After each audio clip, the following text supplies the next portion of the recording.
Hello there, this is Dave Allen for EV20 Questions, and today I'm going to talk to you about a couple of things people are asking questions on the Facebook page for the 2018 Nissan Leaf. One of the questions is, how does the car get firmware updates? Well, the thing is that if you take your car in for a service for the year, then if there's an update available, they'll put it on for you. If there's something that's more important, they'll send out a letter, or hopefully an email, which is maybe a bit more modern and up to date.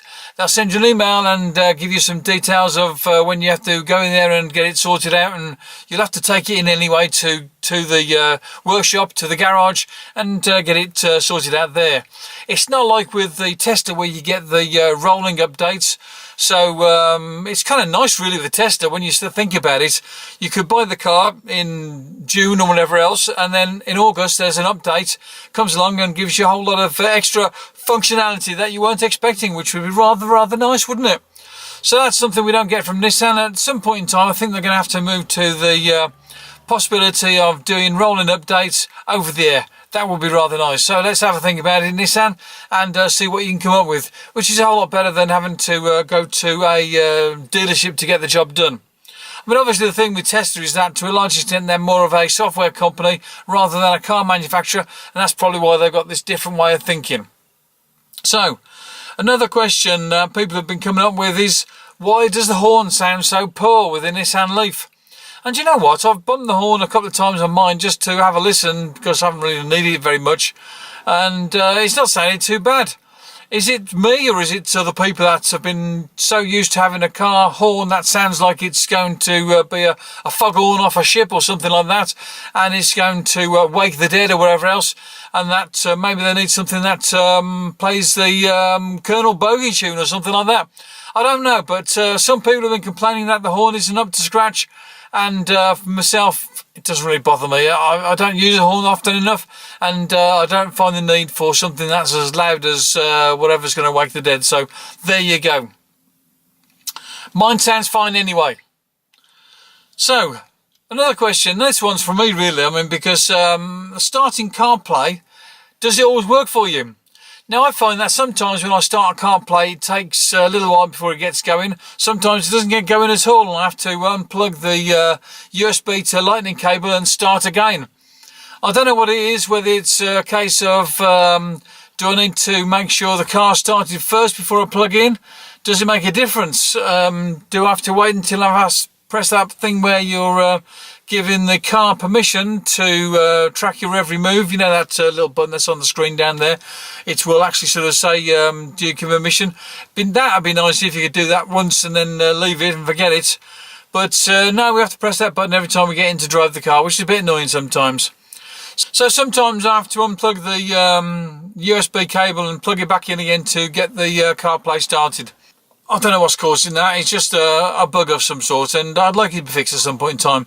In fact, it'd be nice to know whether it's a problem to do with the Apple CarPlay and the software on the iPhone, or if it's something to do with the hardware and the Nissan and the way it connects through there. We'll find out maybe when iOS 12 comes. It's due in the autumn. Another thing I'm looking forward to with iOS 12 is getting Waze and the possibility of using Google Maps rather than the Apple Maps. Apple Maps is not great. Google Maps is better, but Waze is not. It's more than an mapping application. It's more of a driver's application, and so that's one of the things I'd like to have Waze, to be able to use Waze and get it on the screen here rather than having to maybe sort of use Waze with the telephone sort of put somewhere here on the screen and taking them extra space and giving me another screen to look at. I want it in CarPlay, and it's coming in autumn, so that's going to be nice. Oh yeah, another problem with CarPlay that sometimes I find is that I go to the podcast application, I've got it plugged in, it says CarPlay's working, I press the button to play the podcast and nothing happens. Silence. It looks like it started, or it looks like it should be started, but nothing happens.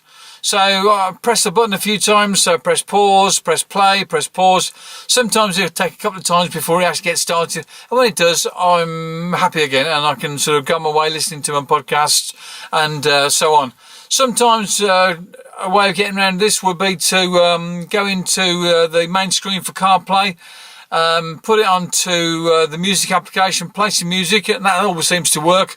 and then go back to the podcast application and play a podcast. So perhaps what the problem is something to do with the podcast application, maybe something to do more general with iOS 12 or 11 or whichever software you're using at the time. Who knows? Let's find out again when the next iOS update comes, and maybe we'll know a bit more after that, and maybe we can pin it down and try and get some place where we can say, look, this is what's caused the problem, Apple, or this is what's caused the problem, Nissan. Can you do something about it? But until now, we have to just live with it, I suppose. You know, first world problems, what can I say? Another question that's been coming in there is something that people are always asking is, how good is the guessometer? Well, the guessometer, it seems like it takes a look at the driving that you're doing previously, and when it comes with a guess as to how many kilometres or miles you're going to do on your next full charge, or amount of battery you have left in there, is based upon how you've been driving up until then. So, for instance, when I get into my car, sometimes I'll get in the car and it'll tell me I've got 285 kilometres available. Sometimes I get in there and it'll tell me I've got 265. Maybe I've been a bit harder with the right foot on the previous journey, and so it's telling me I've got less to play with.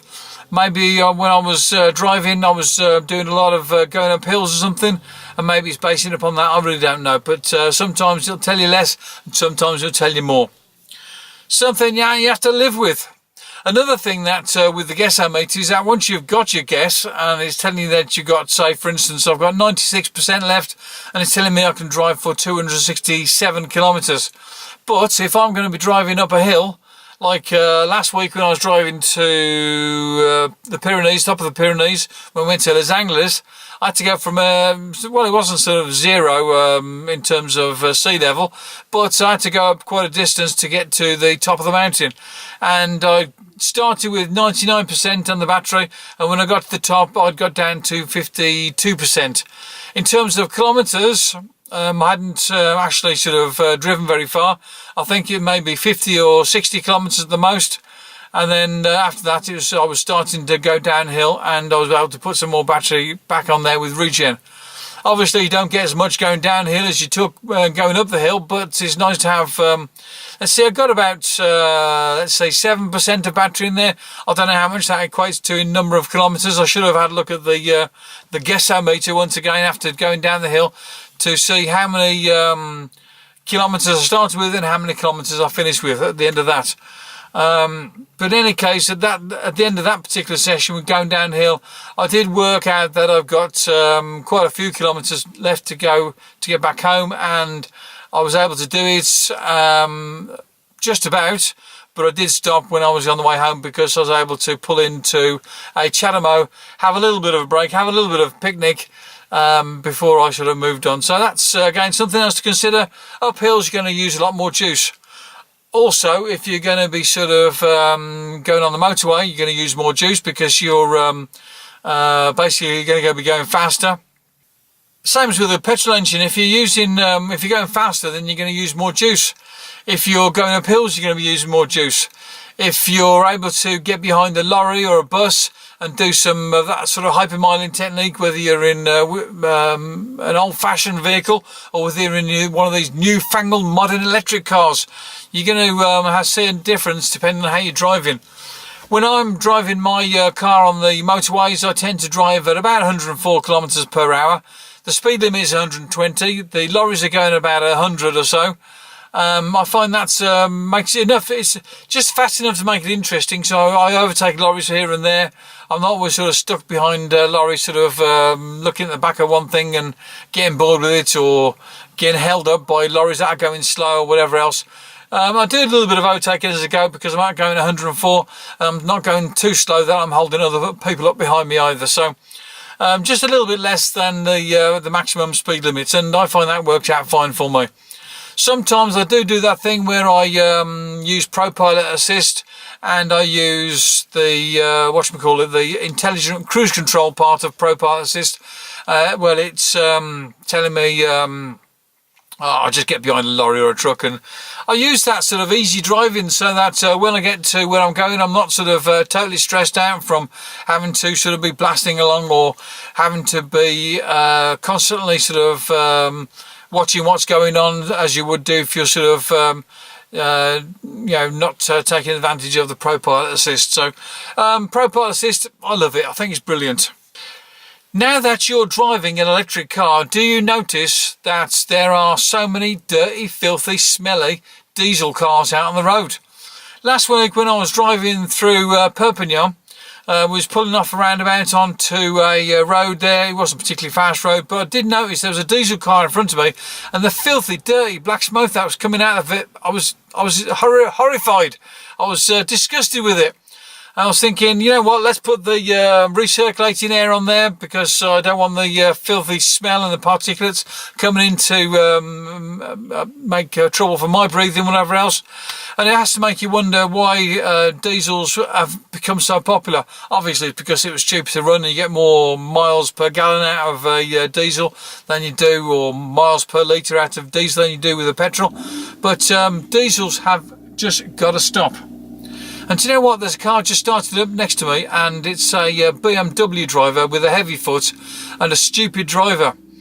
He actually came to the campsite earlier today, and I had to laugh because he wanted to come in the campsite and he wasn't a customer, so I had to turn him away, told him to park outside. And it's an expensive car, and he was complaining about having to go to a place where he'd have to pay for parking. So that was kind of amusing to start with, and he's just pulled it away. He's got one of those noisy exhausts on there, and it makes it noticeable. But I really had to laugh because he went around the roundabout, came back in front of the gate where there's like caravans, big huge auto caravans coming in and out all the time, and he wanted park right in the middle of this entrance. I couldn't believe it. I mean, it's a young guy and he's as stupid as a bag of spanners. And I was just amused and amazed, to be honest. And I had to laugh. And in the end, he came and parked in the parking area, and he's paid for the parking. And he's been there next to me. And I just had to mention the fact, seeing as he made a bit of a noise there with the exhaust as he was pulling away, just as I was talking about dirty, filthy, smelly, old-fashioned cars. So this is an expensive car. It's a BMW. And it sounds like raughty and sporty and everything else.